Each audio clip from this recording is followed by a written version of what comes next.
meinem Kanal, meine neue Schockliebe. Der DCS hat gestern ein Beta-Upgrade gekriegt, und zwar kommt hinzu ein Helikopterchen. Entschuldigung. Wie man es hier schon im Hintergrund sieht, und da kommen Erinnerungen hoch von, ja, was soll ich sagen? Ich glaube, dass das jetzt mittlerweile so... Welcome to the first training lesson. Moment, da müssen wir mal akustisch noch ein bisschen was wegnehmen hier, sonst wird das wieder zu laut. On the B-24B Hind helicopter. Da gab es mal in den 90ern, glaube ich, so ein B-24 is a two-seat helicopter Flugsimulator. operated by a pilot and co-pilot gunner, also known as a weapon operator. Use keyboard keys 1 and 2 to switch between seats. In this lesson, we will act as a pilot and occupy the utmost cockpit situated behind the operator's one. So, we begin. First, switch on all the circuit breakers on the right and left back walls.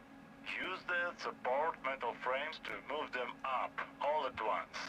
Or use keyboard keys, right control plus right shift plus 1 and right control plus right shift plus 2. Hoppala.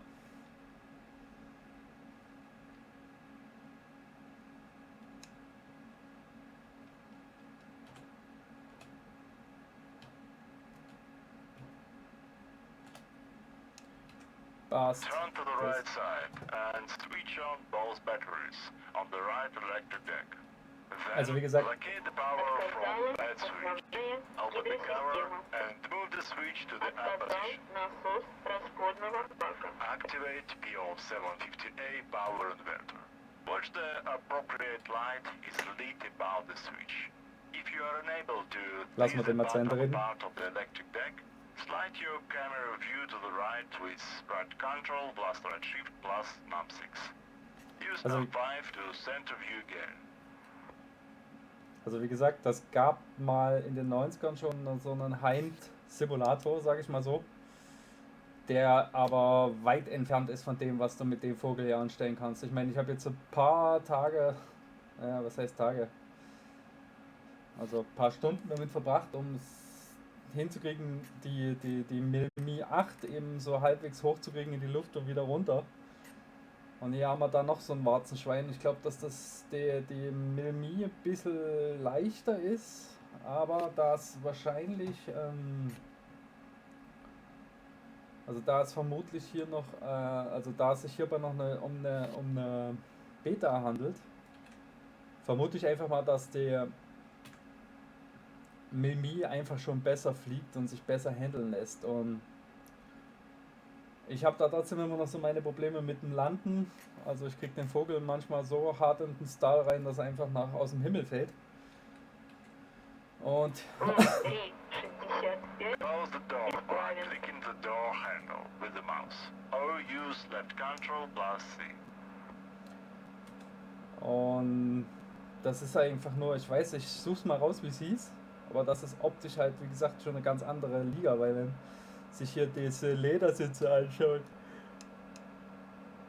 die gebrauchten, Entschuldigung, die sehen einfach phänomenal gut aus. Und ja, schauen wir mal.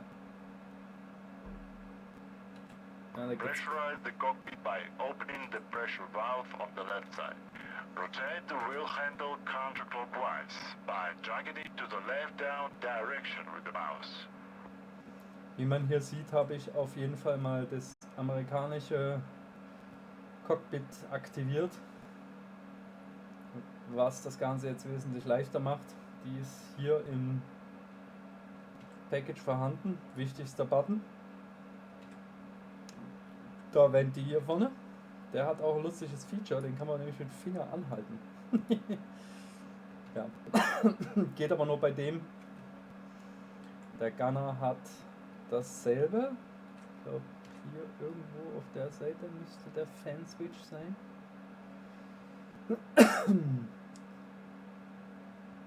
Das da ist er, glaube ich. Ne, FDI. Wo versteckt er sich?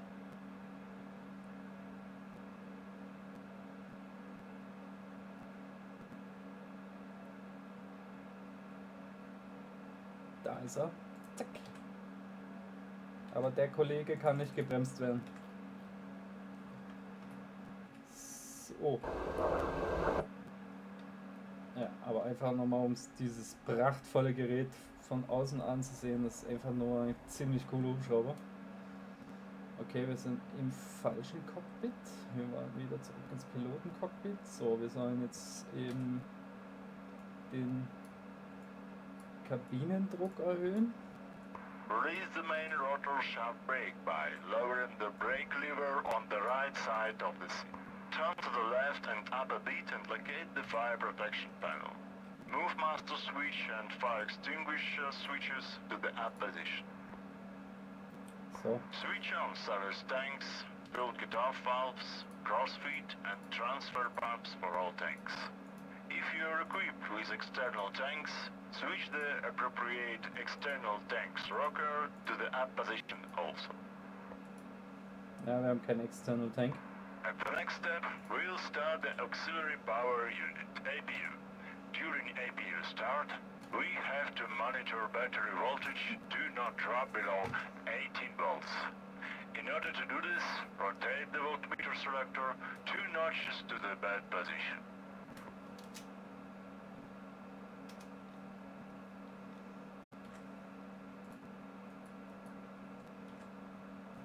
Now, we are ready to start the Das APU. sieht gut aus. Check if APU start, crank, false, start rocker, set to start position. Then press an APU start button. And while APU is spinning up, please monitor. Exhaust gas temperature rises, but not exceeds 880. Voltage is not below 18 volts. The green after on light should go out during the first 30 seconds after the start. When APU goes idle, check if green APU normal RPM lamps is lit. Green normal oil press lamp is lit. ETT readings don't exceed 720. Ja, ist alles an. It's the right time to start main helicopter engines. We must start from the rear engine. Today the wind blows from the right, so we have to start the left engine first. Ja, immer die aus dem Wind Check raus. if the engine side rocker crank start, set to start. And engine start. Immediately lower the left engine stop lever.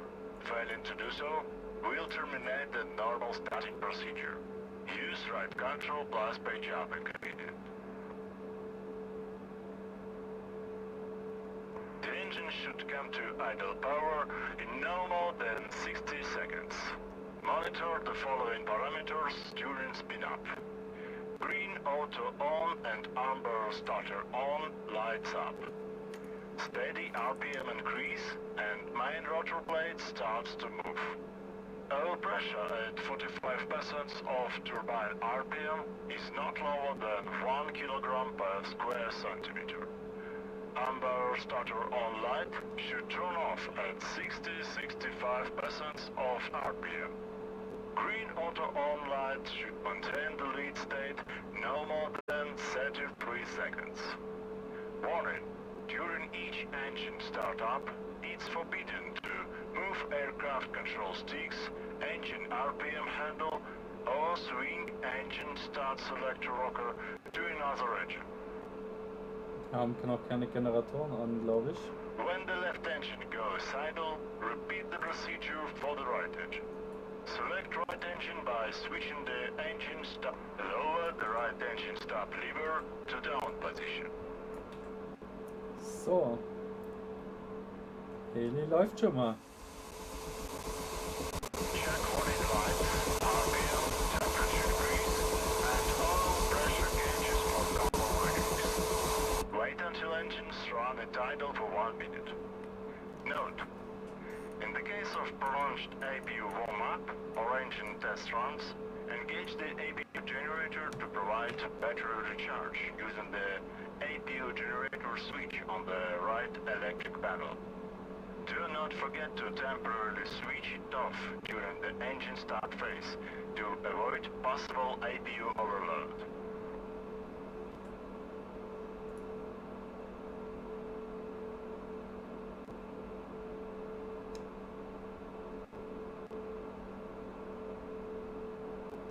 Activate dust filters prior to increasing torque.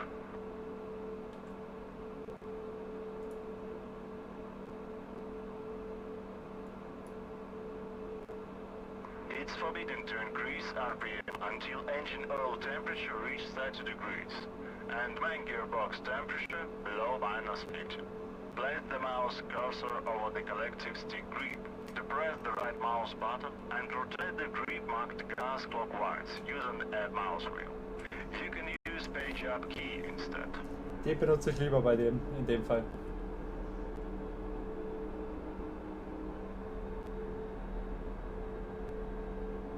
At the moment the main rotor speed reaches 95 ±2. Engage main generators on the right electric panel. Watch the right electrical panel, red warning lamps, LH generator out and RH generator out. Turn both PO750A and power from battery switches back to off position. Switch the main 115 and 36 volts transformers on, moving the rockers to the up position.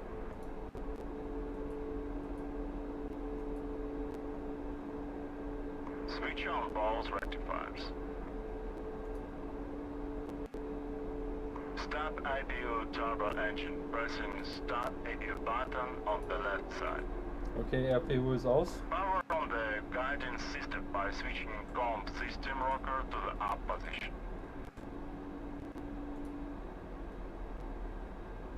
Power on both vertical gyro systems. Now we have to test the gyros using ATI and pitch roll indicators. First, depress for 1 or 2 seconds corresponding cage buttons for both vertical gyros on the main instrumental deck. Watch both red gyro warning lamps above the buttons go off. Also, notice red markers on ATI pitch and roll indicator go off. ATI indication should coincide with current aircraft pitch and roll parking angles.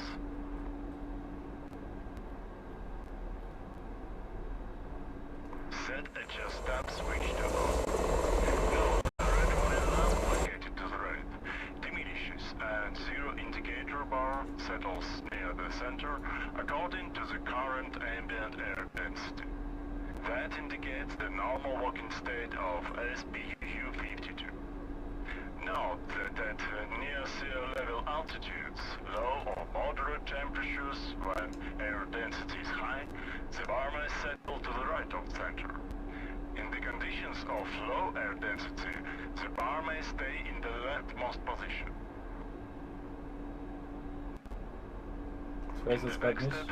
We'll engage autopilot control channels. Use backspace key to hide the sticks and obscuring cockpit elements. In the case of autopilot panel, is press backspace again to show hidden sticks back. Look to the left and power on all radio and communication systems. Switch radio altimeter, Doppler, blink, radar warning power and IFF system to on. In 3 minutes after the guidance system is powered, you may align it. Look to the bottom panel. Check if the 3-position mode selector is set to mark. Then, to press alignment button for 3 seconds. If you need to strafe your view down, use right control plus right shift plus num 2 keyboard combination. Press num 5 to center the view back.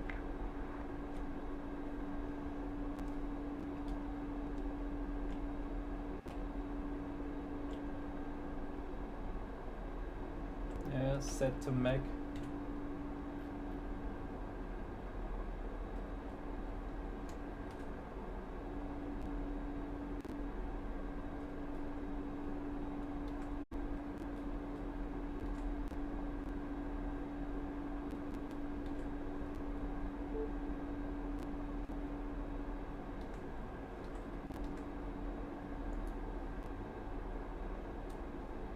Set ARK 15 panel mode, switch to come position.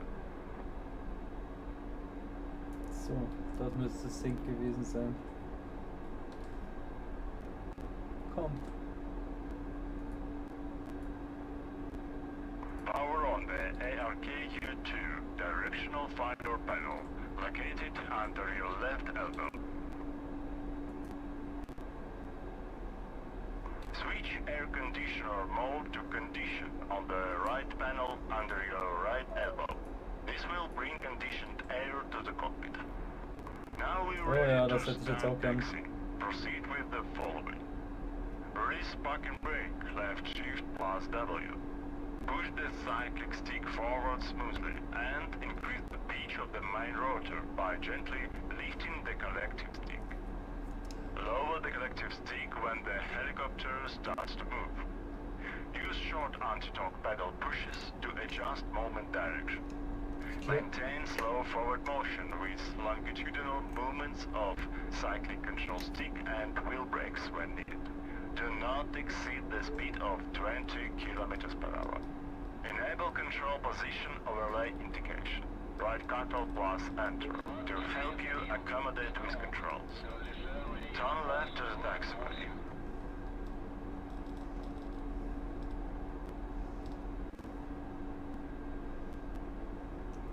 Und da taxi wir schon raus aus der Posi.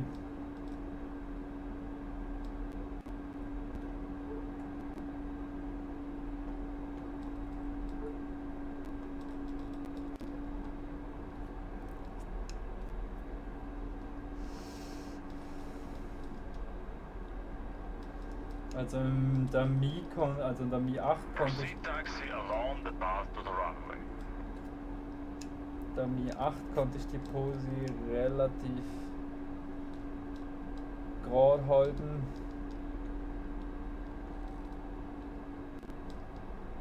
Die Geschwindigkeit relativ gerade halten, indem ich einfach den Cyclic Stick nach hinten gezogen habe, sodass sich der Anstellwinkel vom Rotor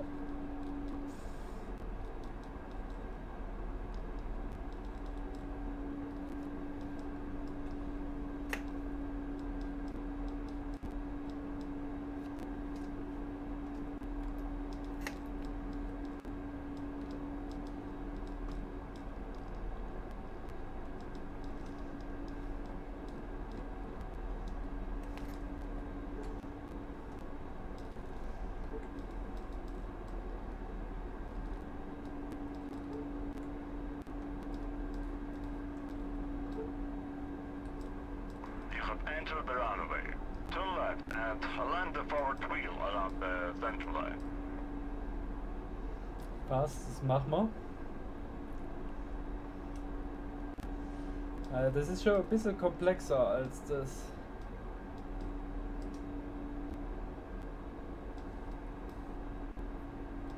Cold Start Tutorial von der Mi 8, finde ich, weil du da hier noch ein bisschen mehr zu tun hast.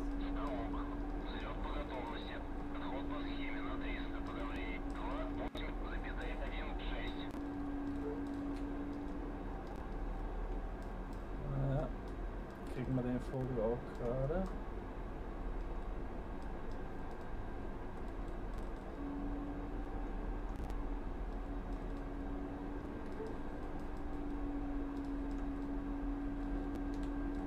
We have to execute the harbor power check before reach flight.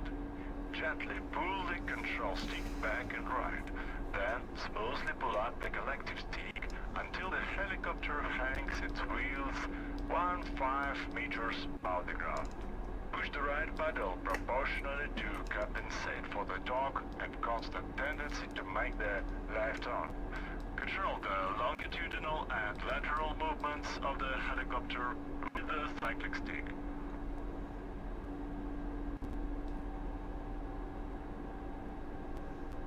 Also jetzt versuchen wir den Vogel ganz sanft in die Luft zu bringen.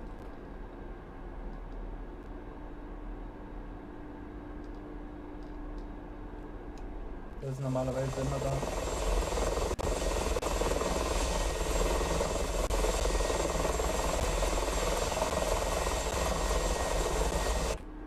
das geht so gar nicht. Ui, ui, ui.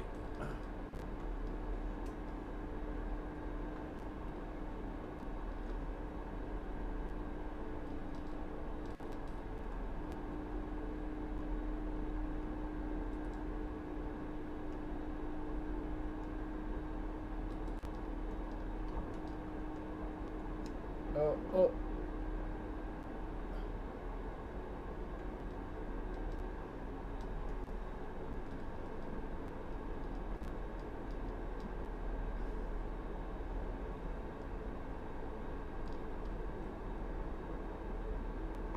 Check whether the main rotor speed is not less than 93% at hovering. Gently move the collective down and lower the helicopter to the ground until steady upwards.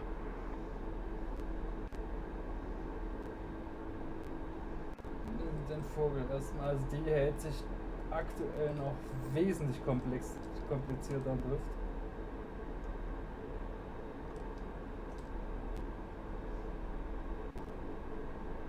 So, wir müssen das Kollektiv jetzt wieder.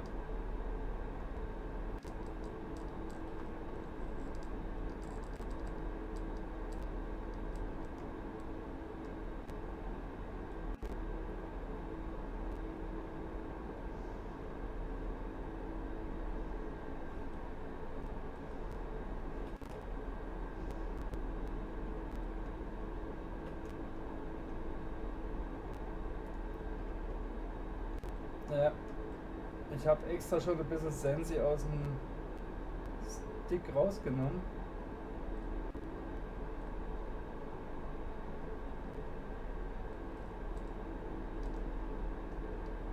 Und mache hier minimalste Bewegung.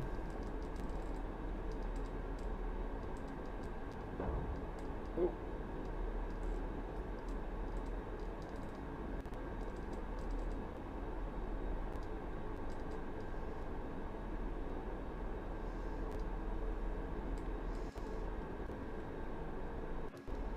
Aber scheinbar setzt das nicht so ganz um.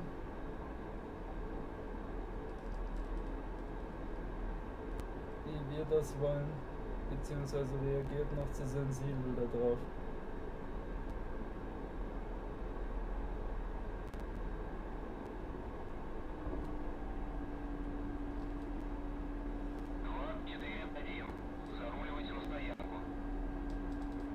Ich glaube, da haben wir Glück gehabt. Normalerweise hätten wir eigentlich da schon mehrfach den Schaden. Today we will perform the rolling takeoff procedure. Increase the collective smoothly until the helicopter becomes light on the landing gear. Move the cyclic slightly forward of the neutral hovering position to start the forward movement. Maintain a straight ground track with the lateral cyclic and head in with anti-torque pedals until a climb speed of 20-30 km per hour is established. Smoothly apply collective to full and pull cyclic a bit to get helicopter in the air.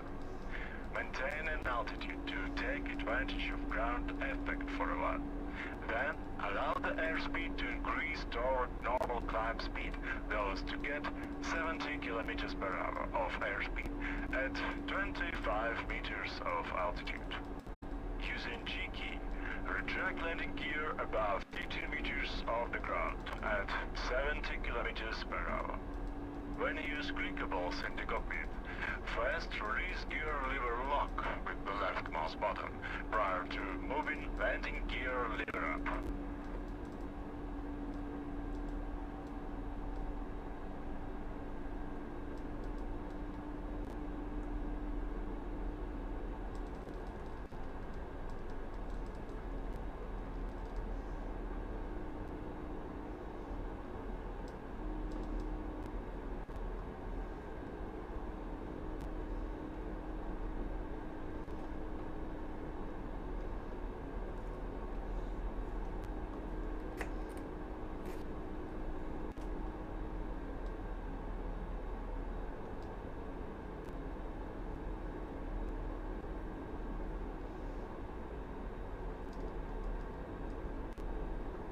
Also irgendwie ist es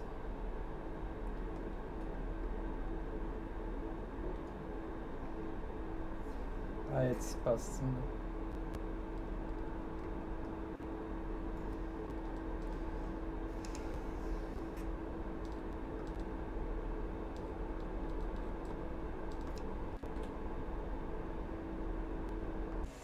After takeoff and getting safe altitude, establish the normal time power setting and switch off the dust filters.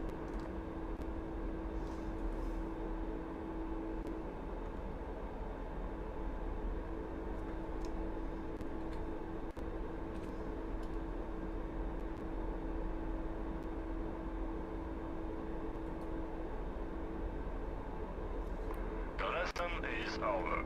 Try again if you feel you are not perfect.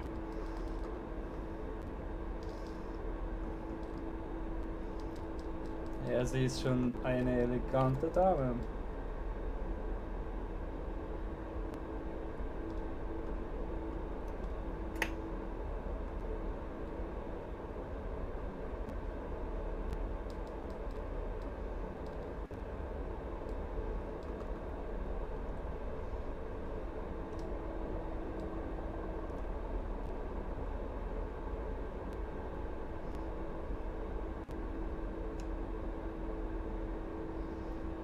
Also der rollende Start ging leichter von der Hand als der Hover.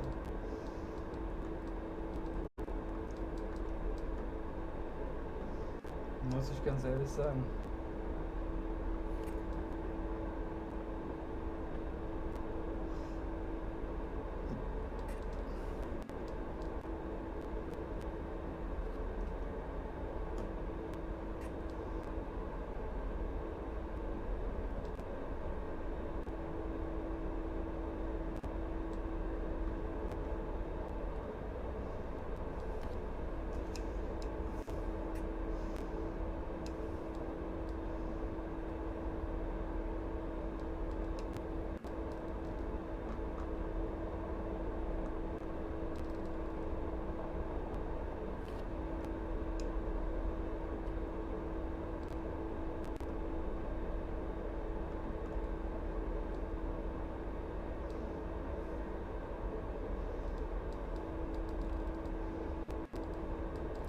Einfach nur schön.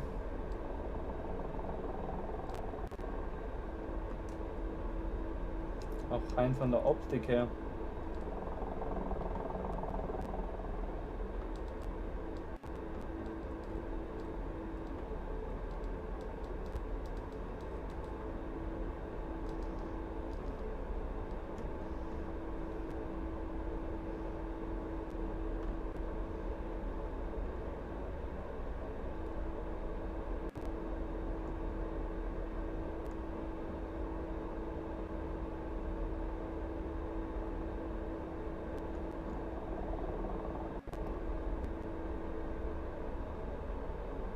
Irgendwie kommt jetzt die Geschwindigkeit nicht so rüber.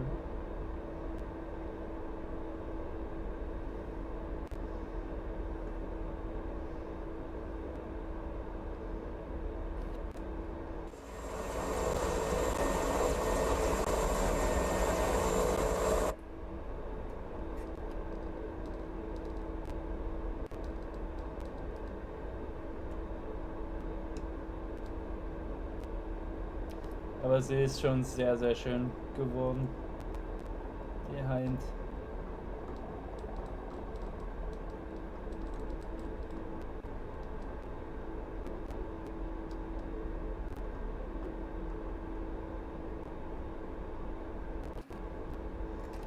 Kann man nicht anders sagen.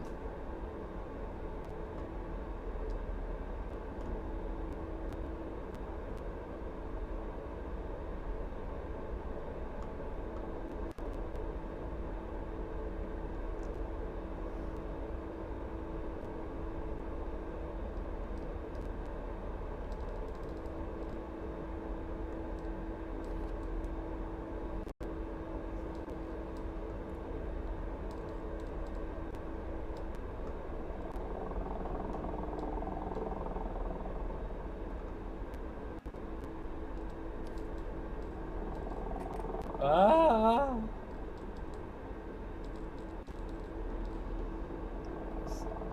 Ist denn auf einmal so nervös?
ob man die Lady wieder auf den Boden bringt.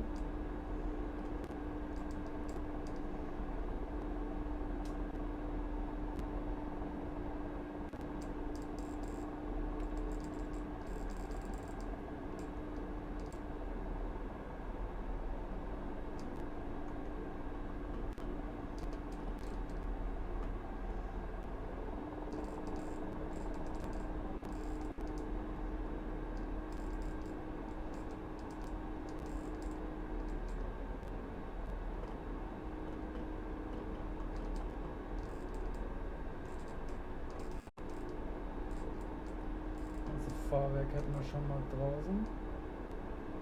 Müssen wir halt schauen, dass wir die Geschwindigkeit im Auge behalten. Nicht, dass man so wie oft einfach wie ein Backstein runterkommt. Wobei das noch hier noch nicht so komplett, noch nicht so schlimm ist. Weil die hat getestet noch kein Schadensmodell.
Naja, fast.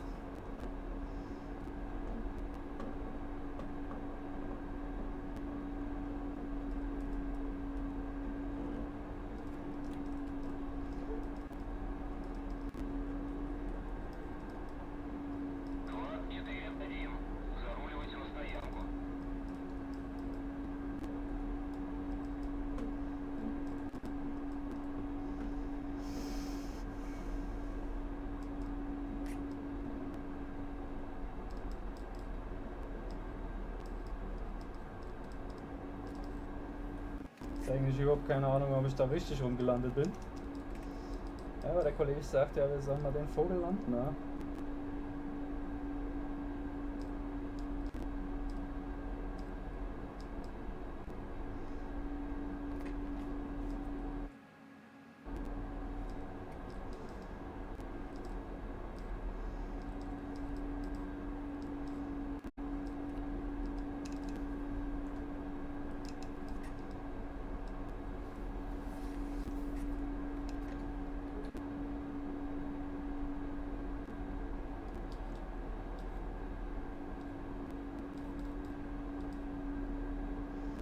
Ich werde jetzt gerade mal schauen, ob man da irgendwie Aufzeichnung machen kann. Wiederholung.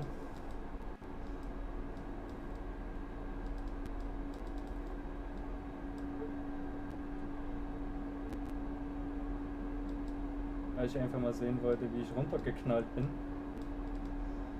Schau. Das ist ein IFA, glaube ich, oder?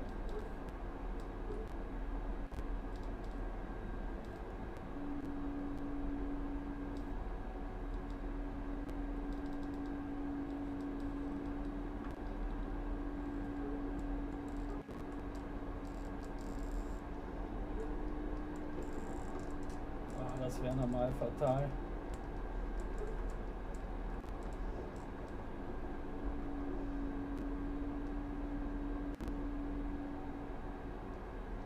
Da wäre der Rotor bei der Mi schon wieder abgewesen.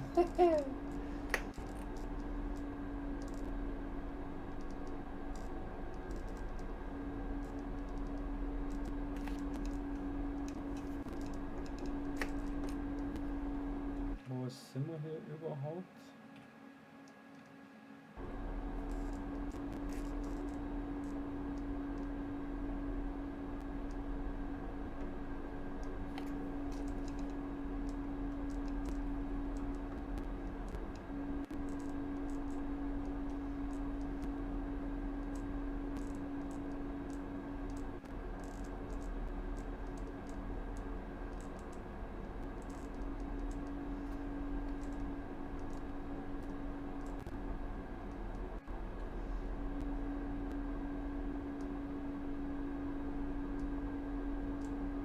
Also 3 fatale Fehler, die uns den Vogel eigentlich gekostet hätten, aber Glück gehabt.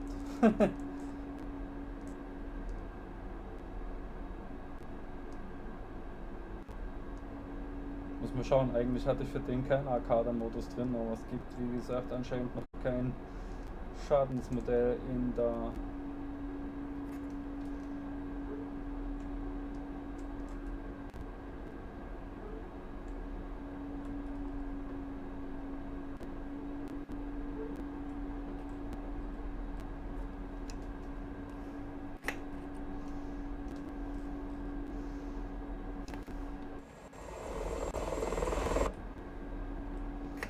gepflegter Hinrollen.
Wenn mich nicht alles täuscht, kommen wir von hier.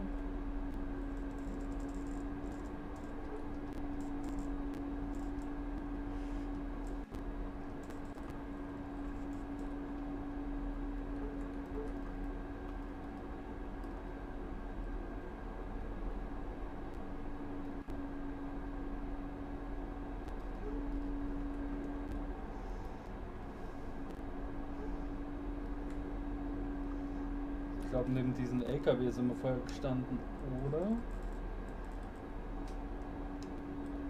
Egal, da werden wir uns jetzt auf jeden Fall mal wieder hinstellen.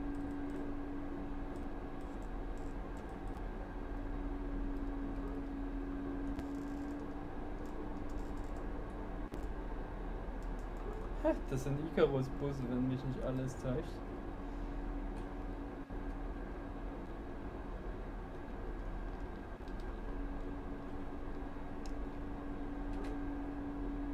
So, dann powern wir mal den. Mal wieder ein bisschen runter hier. Ja, genereller Ersteindruck.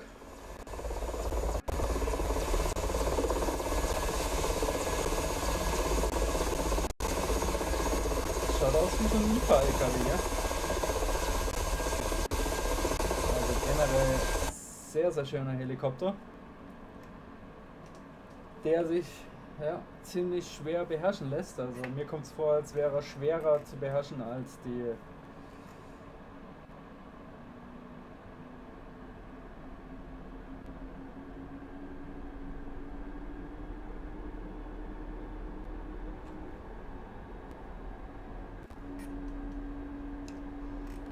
schwerer zu beherrschen als die Milmi 8. Zieht jetzt noch ganz schön. Ich weiß nicht, ob es am Flugmodell liegt oder ob die generell schwerer zu beherrschen ist, die Hind. Aber mein Gott, was soll man sagen? Hey, da stimmt jedes Detail. Also die Kratzer und Gebrauchsspuren hier und da und ja. Kann jetzt eigentlich hier die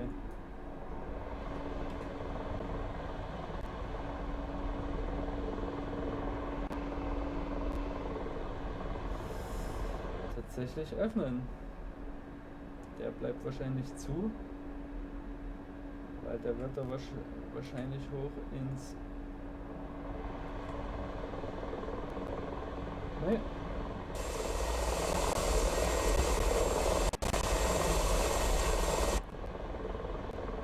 Passt.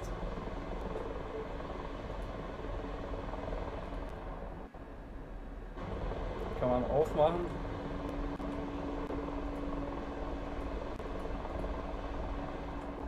Aber wie gesagt, ja, es passt einfach optisch hier bei dem Heli alles zusammen. Wunderschönes Ding.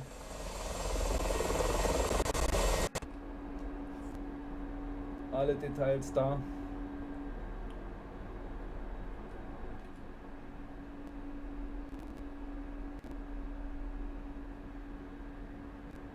Alle Details dran.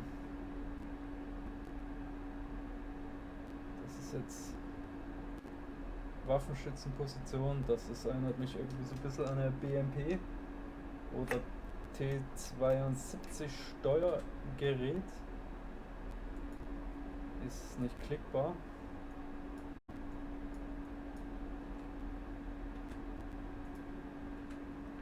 Das werden dann so Fuse sein. Eventuell gibt es dann da nochmal Erklärung dazu.